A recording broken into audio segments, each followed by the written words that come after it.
आप देख रहे हैं कर्तव्य एवं निष्ठा का बयान, साहित्य और संस्कृति का बयान, समता की आवाज बयान टीवी। नमस्कार, मैं साक्षी गौतम और आप देख रहे हैं साक्षी का बयान। पुस्तक समीक्षा में आपका हार्दिक स्वागत है। आज हम बात करेंगे वरिष्ठ साहित्यकार मोहनदास नैमिषारण्य के काव्य संग्रह आग और आंदोलन की। इसकी समीक्षा कर रहे हैं योगेंद्र। सुनिए। आग और आंदोलन कविता संग्रह, दलित जीवन का दस्तावेज। ये कविता संग्रह मोहनदास नैमिषारण्य जी का है, जो सर्वप्रथम 2000 में प्रकाशित हुआ था। बाद में इसी का संशोधित संस्करण आया 2013 में। इस संग्रह की भूमिका में ही मोहनदास नैमिषारण्य जी कहते हैं, यह संग्रह बीते 5 दशकों में हुई घटनाओं के संदर्भ में मेरा निजी अनुभव है। सैकड़ों वर्षों के सामाजिक भेदभाव की गाथाओं को समेटे यह आग और आंदोलन कविता संग्रह मोहनदास नैमिषारण्य के निजी जीवन से जुड़ी घटनाओं के साथ साथ समाज में व्याप्त तमाम विसंगतियों एवं विषमताओं की पड़ताल करता है और तमाम विचारों का दस्तावेज प्रस्तुत करता है। साहित्यकार के अंदर एक बेचैनी है, एक छटपटाहट है, जो कि धीरे धीरे आग का रूप लेती हुई एक आंदोलन में तब्दील हो जाती है। यह आग और आंदोलन समाज में व्याप्त हर तरह की विषमताओं एवं बेकारियों के खिलाफ है। भोगे हुए यथार्थ से लेकर सामाजिक यथार्थ की वानगी प्रस्तुत करती हुई इनकी कविताएं सदियों से शोषित, वंचित एवं उत्पीड़ित समुदाय का प्रतिनिधित्व करती हैं। ओम प्रकाश वाल्मीकि जिस बात की ओर इशारा करते हैं अपनी आत्मकथा जूठन में, कि गांधी जी ने हरिजन शब्द के द्वारा इस समुदाय का उद्धार नहीं किया, बल्कि हिंदुओं की एक बड़ी आबादी को अल्पसंख्यक होने से बचाया। मोहनदास नैमिषारण्य जब अपनी बात कहते हैं तो एक बड़ी आबादी जिसे कभी जाति के नाम पर, कभी कर्मकांड के नाम पर, कभी छुआछूत के नाम पर तमाम सारे अवसरों से, तमाम तरीके से वंचित रखा गया, तमाम तरीके से उत्पीड़ित किया गया। उनकी एक कविता है खून और शहद, जिसमें वो जो भूखमरी को बयां करती है, जिसमें वो कहते हैं कि किसी ने फेंकी ऊपर कुछ जूठी पत्तलें खाने की और टूट पड़े भिखमंगे, मिटाने हैं तो अपनी भूख। एक ओर कुत्तों के बच्चे, दूसरी ओर से इंसानों के बच्चे झपट पड़े, टूट पड़े अपनी भूख के लिए, पर हुआ वही, इंसानों और कुत्तों में लड़ाई छिड़ बैठी। उन पत्तलों के जूठे खाने पर रिस रहा था खून उन इंसानों के बच्चों के मान से, और चाट रहे थे अपना ही खून समझ गए शहद। यहाँ खून को शहद समझकर चाटने की जो बात है, इसके अंदर जो पीड़ा है, वह मोहनदास नैमिषारण्य बड़े ही सलीके से और बड़ी ही मार्मिकता से बयान करते हैं। उनकी कविताओं में भूख, बेकारी, लाचारी, सांप्रदायिकता, राजनीतिक षड्यंत्र, इन तमाम सारे बातों पर खुलकर बातचीत की गई है और उनको उभारा गया इन तमाम प्रश्नों को। एक कविता है उनकी, मेरा गांव, वर्तमान दौर हो या बीते सदियों शताब्दियों की गाथा है कि आदिवासी समाज जल जंगल जमीन के लिए निरंतर संघर्षरत है।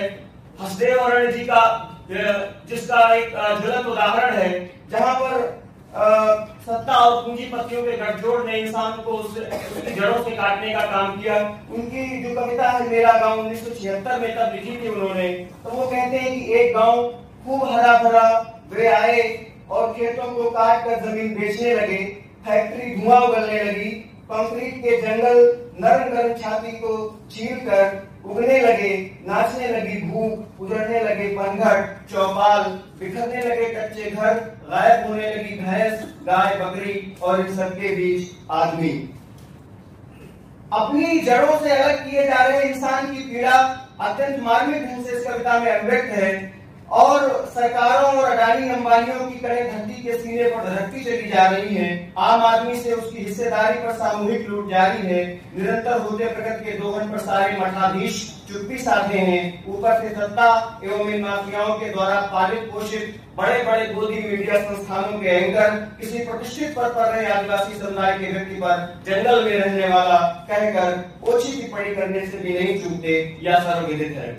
राजनीति में धर्म के अनैतिक हस्तक्षेप, इसकी नापाक जुबानबंदी की आड़ में हो रहे कुकृत्यों पर आए दिन मुनव्वर अना के शब्दों में कहें तो हुकूमत मंदिरों मस्जिद का पर्दा डाल देती है, एक दूसरे को आपस में उलझाकर एक भीड़ तैयार की जा रही है और भीड़ भी उन्मादी जो किसी भी असहमति को कुचलने पर आमादा है। मोहनदास नेमिशाह ने अपनी विस्फोट कविता में कहा कि धर्म, भूख और राजनीति जब मौत के सौदागरों की रखेल बनेगी, तब पेड़ों पर विषैले फल उगेंगे और खेतों में क्रांति की फसल लहराएगी।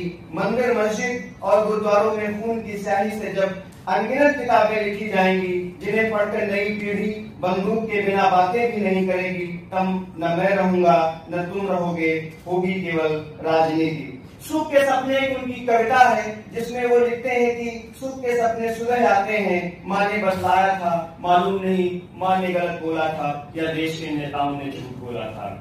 एक बस सुबह कभी तो आएगी, साहिल लुधियानवी ने जिस बात की ओर इशारा किया था कभी, उसी की बातगी प्रस्तुत करती हुई कविता है। जब यह कल्पना बस सुबह कभी तो आएगी महज ख्यालों में बंद होकर रह गई, उनके हिस्से सिर्फ इंतजार आया, तब अप्रयास शीर्षक कविता में लिखते हैं, 4 दशकों की एक रात, आजादी की 40वीं वर्षगांठ, जब मैंने पहली बार देखी थी, रात रात भर रोया था, अपने आप को भिगोया था, मेरा मन गीली मिट्टी जैसा बिखरने को आतुर हुआ था, संसद पर उजाला था और झोपड़ियों में अंधेरा, बाहर भिखमंगे आपस में लड़ रहे थे। उनकी एक और कविता है उनके आंसू, जिसमें जो धार्मिक स्थलों में एक जो देवदासियों की प्रथा रही थी, उनकी जो समस्याएं हैं, उनकी जो पीड़ा है, उसको बयान करती हुई वो कहते हैं जहां पर उनको दुराचारों व्यभिचारों का सामना करना पड़ता है। सोनदत्ती की धार्मिक परिक्रमा, धर्म ने मंदिर दिए, मंदिरों ने दी व्यभिचार की प्रवृत्ति, देशवासियों के बहाने वे भी बिछ गई, उनके सामने देवता समझ उनके आंसुओं को न ईश्वर ने देखा न गांधी ने, फिर भी वे अमर हैं। और धार्मिक जो वितंडावाद, पाखंड जब धीरे धीरे समाज से उठ करके या धार्मिक स्थलों से उठ करके जब जिसे हम शिक्षा का मंदिर कहते हैं, विश्वविद्यालयों तक पहुंच गया, तो उस गिरावट को कुछ इस तरीके से वो दर्ज करते हैं। एक कविता है उनकी, लड़कियां कुरान पढ़ने लग गई हैं। उसमें वो कहते हैं कि विश्वविद्यालयों में पढ़ाया जाने लगा है, अब ज्योतिष शास्त्र, कंप्यूटर पर ही पूजा करने लगी हैं औरतें, पाखंड ने विज्ञान को गोद ले लिया है या फिर विज्ञान ने पाखंड को गोद ले लिया है, कौन करेगा शोध। एक कविता उनकी है जो कांवड़ियों पर लिखी गई, जो लोग खासकर उत्तर प्रदेश या बिहार के इलाकों से थोड़ा आते होंगे तो कांवड़ियों की जो है उससे आप खूब परिचित होंगे। वो उनपे लिखते हैं कि कांवड़ियों घबराना मत, तुम्हारे लिए सरकार ने हर तरह के बंदोबस्त कर दिए हैं, हर चौराहे पर पुलिस मौजूद है, कांवड़ियों तुम सड़क पर मूतने भी लगोगे तो वही चमत्कार माना जाएगा। हो सकता है औरतें तुम्हारे पेशाब को अमृत समझकर पीने लगे, कुछ अपने शरीर को उसी से पवित्र करने लगे, या भी हो सकता है कि वे उसे गंगा जल मान ले और अपने बर्तनों में घर ले जाएं, सजाएं अपने ड्राइंग रूम को कांवड़ियों के मुंह से भरे बर्तनों से, या 21वीं शताब्दी है, कुछ भी हो सकता है। वर्तमान में दलित आदिवासी पिछड़ों के नाम पर अवसरवादी राजनीति कर सरकार में मलाई चाटने वाले जिम्मेदार प्रतिनिधि जिन्होंने अपने व्यक्तिगत लाभ के लिए पूरे समाज के सपनों का सौदा कर लिया, जब वह उनसे नाउम्मीद होते हैं तो वह अस्मिता के संकट पर बड़ी गंभीरता से विचार करते हैं और अपनी जड़ों से कटे तथा पूरे बहुजन समाज से ही आह्वान करते हुए तुम इस शहर में क्यों आए, इस शीर्षक कविता में वह लिखते हैं कि तुम महज अपनी अपनी जमीन से उखड़े लोग, तुम अपना शहर अलग बनाओ, फिर देश जहां तुम्हारे पास तुम्हारी जमीन हो और अस्मिता भी। और यही एक कविता उनकी है हिस्सेदारी की, क्योंकि सारी लड़ाई हिस्सेदारी की है, तो उसमें वो कहते हैं कि धरती के महान सुखों में हिस्सेदारी तुम्हारी, धरती के अपार दुखों में हिस्सेदारी हमारी, तुम स्वर्ग के मालिक, हम नरक की जिल्लत उठाने वाले, कौन ईश्वर है, कहाँ ईश्वर है, कैसा ईश्वर है, बताओ तुम।